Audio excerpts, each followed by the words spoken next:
রাষ্ট্রীয় পৃষ্ঠপোষকতায় তো কেউ গুম হচ্ছে না, কেউ তো বিচার বহির্ভূত হত্যার শিকার হচ্ছে না। আজকে জনাব তারেক রহমান ক্ষমতাসীন হওয়ার পর থেকে রাষ্ট্রীয় পৃষ্ঠপোষকতায় আমরা কাউকে গুম হওয়ার কথা শুনি না।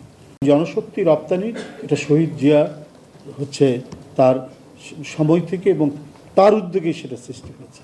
এখন দরকার আমাদের দক্ষ জনশক্তি। আমরা দক্ষ জনশক্তি যদি আমাদের দেশ থেকে পাঠাতে পারি, সে কোনোদিনই তাকে অযোগ্যতার কারণে ফেরত দেবে না। সে দারুণভাবে সেখানে প্রতিষ্ঠিত হবে এবং যে দেশে যাবে সে দেশের যে পলিসি অনুযায়ী তারা যেভাবে গড়ে তুলতে চাচ্ছে সেই গড়ে তোলার একজন কারিগর হিসেবে সেখানে কাজ করবে এবং তার পাঠানো টাকায় আমরা আরও সমৃদ্ধ হব, আমরা আরও শক্তিশালী হব। এইভাবে আমাদেরকে এগুতে হবে। এগুনোর অনেক পদক্ষেপ নিচ্ছে। অনেকে অনেক কথা বলছেন কি হলো 4-5 মাসে, কিন্তু এটা তো ঠিক। রাষ্ট্রীয় পৃষ্ঠপোষকতায় তো কেউ গুম হচ্ছে না, কেউ তো বিচার বহির্ভূত হত্যার শিকার হচ্ছে না। আজকে জনাব তারেক রহমান ক্ষমতাসীন হওয়ার পর থেকে রাষ্ট্রীয় পৃষ্ঠপোষকতায় আমরা কাউকে গুম হওয়ার কথা শুনিনি, আমরা কোনো বিচার বহির্ভূত হত্যার কথা শুনিনি, আমরা গুপ্ত হত্যার কথা শুনিনি, আমরা টাকা পাচারের কথা শুনিনি, আমরা ব্যাংক লুট করার কথা শুনিনি।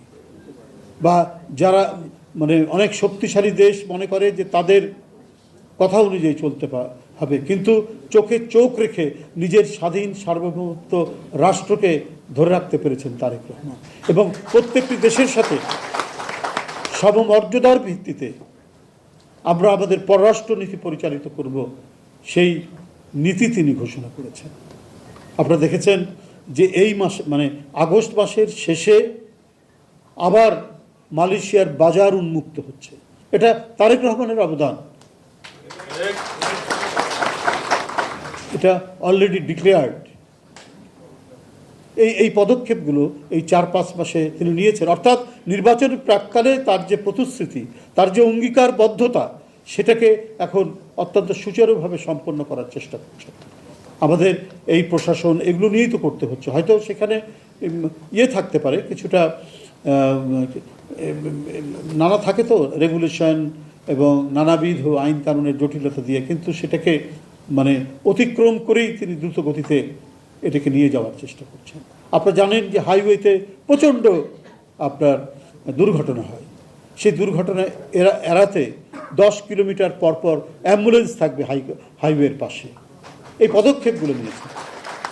তো সুতরাং আপনারা যে জিনিসগুলো উত্থাপিত করেছেন, আপনারা সেই উত্থাপিত বিষয়টি এত জরুরি বলে আমার কাছে মনে হয়েছে। আপনারা সব মানুষ, একটু কাণ্ডজ্ঞান সম্পন্ন মানুষ এটাই চায়, যেন কোনো ছেলে স্কুল থেকে ঝরে না পড়ে। ওই ঝরে পড়া ছেলেকেই আমাদের কারিগরি বিদ্যা শেখাতে হবে, কারিগরি জ্ঞান তাকে দিতে হবে।